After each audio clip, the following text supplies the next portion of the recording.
the M4, there's been an accident at junction 3 on the westbound carriageway, and that's causing a tailback along the A4 back to the Hogarth roundabout. Also beginning to lead to an accident flyover, so watch out for that one. Also incoming into town traffic on the M4 as well.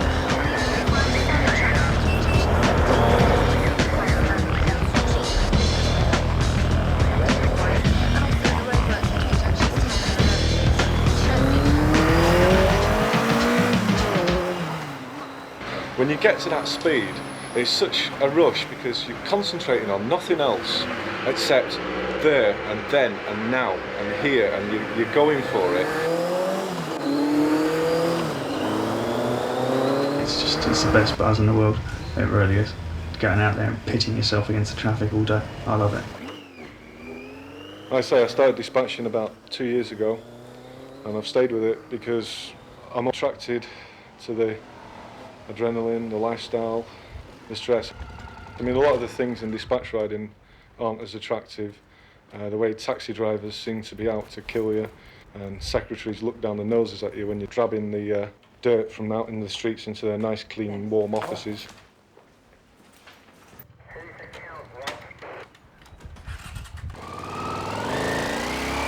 The controller's screaming at you down the radio. He's hassling you. He doesn't know what it's like out there on the streets. You might be like running between a gap 3 feet between a bus and a hard place, and trying to make your living, trying to get from A to B as quick as possible.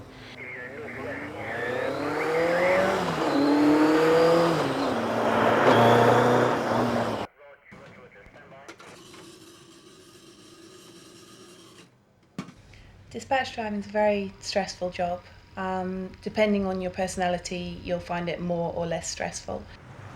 I spent till like 2 o'clock, 3 o'clock one morning, like 3 hours lying awake in bed because I couldn't go to sleep because I was still stressed out. I was still wound up after the day. You know what I'm saying, don't you? Yeah, definitely. Oh God, I'm not the only one. Last night, even though I got in at 11:45, I didn't fall asleep till 3 o'clock because all that was going through my mind was near misses. Yeah. It's just you're relying on your own judgment 24 hours a day. You're just deducting through traffic, judging gaps, judging speed. If you fuck up, then it hurts, and it hurts big time. I've broken my leg, ankle, wrist.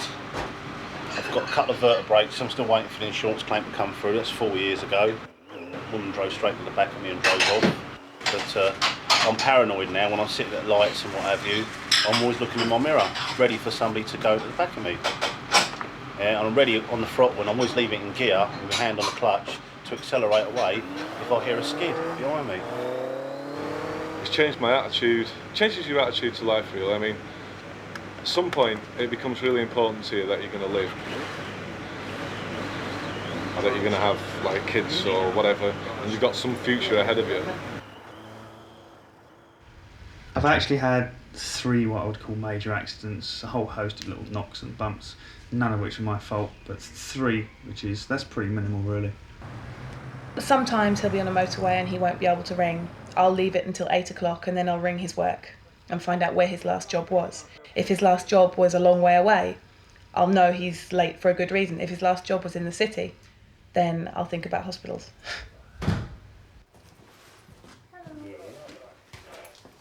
Japanese have. It's something you have to put out of your mind. If he's risking his life daily, then so am I. You have to try and get it out of your mind as best you can. If you were to think of it all the time, you wouldn't even leave the house, or I wouldn't let him leave the house. You hear of people who died or had accidents, that kind of thing, but you hear about it so rarely that you can try and just say it'll never happen to us. But obviously it's always there in the back somewhere. That's why we're getting out of London, why we're leaving dispatching in a couple of years. So he'll never have to do it again, basically. I don't want him doing it for the rest of his life. Sooner or later there's the car with your name on it, shall we say. And he hasn't met it yet, and I don't want him to. Being a dispatch rider in London is a lot like being a pigeon. You scratch a meagre living from the city and the offerings it's got to give you.